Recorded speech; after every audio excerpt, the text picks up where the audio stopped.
Following recent departures and a shifting of responsibilities, 3 new deans will be joining the upper school dean staff for the 2014-2015 school year. One of them, Adam Howard, is already well acquainted with Harvard-Westlake, having previously attended here as a student and then worked as an English and drama teacher. The other 2, Jamie Chan and Kyle Graham, are new to the Harvard-Westlake community. What was your job prior to this one? So before I came to Harvard-Westlake, I was working in the admission office at Emory University, and I had been there for 8 years. And I had traveled to Southern California to do recruiting, and that's how I got to know Harvard-Westlake. So before this, I was co-director of college counseling at Marymount High School, and before that, I was at NYU working in admissions, and then Hamilton College working in admissions. And my wife grew up in the Pasadena area, so I grew up in the Syracuse area, Syracuse, New York. So when I came out and visit her, it didn't take much for me to want to be out here rather than upstate New York. So, as for me, it's actually been a long line at Harvard-Westlake. I started off working in the advancement office for 1 year because I'm an alum of the school. Actually taught middle school drama for a bit, taught 8 years of upper school English, and have now transitioned to the dean's office and get to hang out with these two. Where did you guys all go to college? I went to Emory University. Okay. I did my undergrad at Hamilton College and my master's at NYU. And undergraduate from Kenyon College in Gambia, Ohio, and graduate school at the University of Texas at Austin. All right. And what was your favorite part about your own college experience? For college was perfect for me. I mean, I would say, I mean, it was a it was a bubble experience. You know, it's kind of 4 years that go by very quickly. But it was, I would repeat it in a heartbeat, and I would do it exactly the way I did it. To me, it was about the community and the friendships that I built ultimately in college that I still have today. Mr. Howard, I know you've been here for a really long time. Harvard-Westlake has been part of your life for quite a while now. Yeah, if you include my going here too. Right. Yeah. But you guys are new to the community. School hasn't started yet, but how have you found sort of Harvard-Westlake?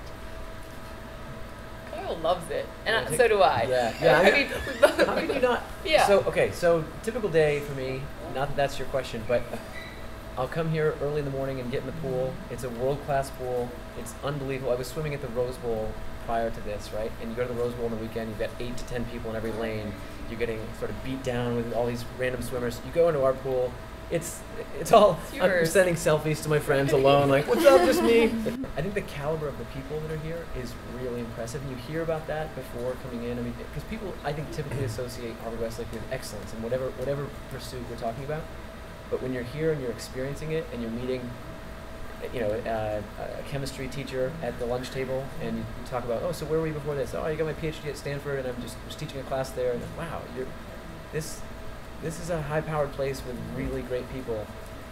So it's motivating, it's inspirational, it makes you want to get better and be better, and and how can you say no to an Olympic-sized pool that's Italy. you can swim wherever you can. Yeah, so that's it for me. Right. Is there anything you hope to accomplish in your first year here at Harvard-Westlake? As a dean. First, I mean, the first year for any job, even if you're familiar with the community, it's always going to be really, really challenging because you just don't know how it works. I mean, you have a sense of it, you bring your skills to it, but there is an element of, all right, just getting through each day. I think that's the trick with the first year for anything is living in the present and just working each day, filling out the week, filling out the year. I think if you think too far ahead, actually, it can maybe get you into trouble. Yeah. I think a challenge is trust. You always hear trust is earned, not given, right? You have to earn someone's respect and their trust. And I think in this position, I'm hyper aware this year about the process of earning trust and respect is sort of accelerated, right? That I'm coming in and meeting with seniors and I'm asking them, hey, like I spent a lot of time thinking about this. I'm thinking about your process. I think this school might be right for you, or I don't think that school is going to work out. Early decision or early action, and you're sort of asking them to trust you in an accelerated fashion. So I think the juniors and the sophomores, that'll be a naturally flowing process. It'll be organic. But with the seniors, my goal is just to try to establish rapport with them in as genuine of a way as possible, in in a hyper accelerated fashion. Right. Get to know them in a month before they apply. Shut the door for an hour. Right. Like after this, you're gonna need to trust me. Everything I say. Right. Okay, so good. Right. Yeah. Yeah, I think just making sure that each family and each student feels like they have my time, and that I'm not just only focusing on the seniors who are getting ready to go off to college and making a really big decision in their life, but making sure that the 10th graders, the juniors also feel that I'm here for them and also, right there with them when they come into the office.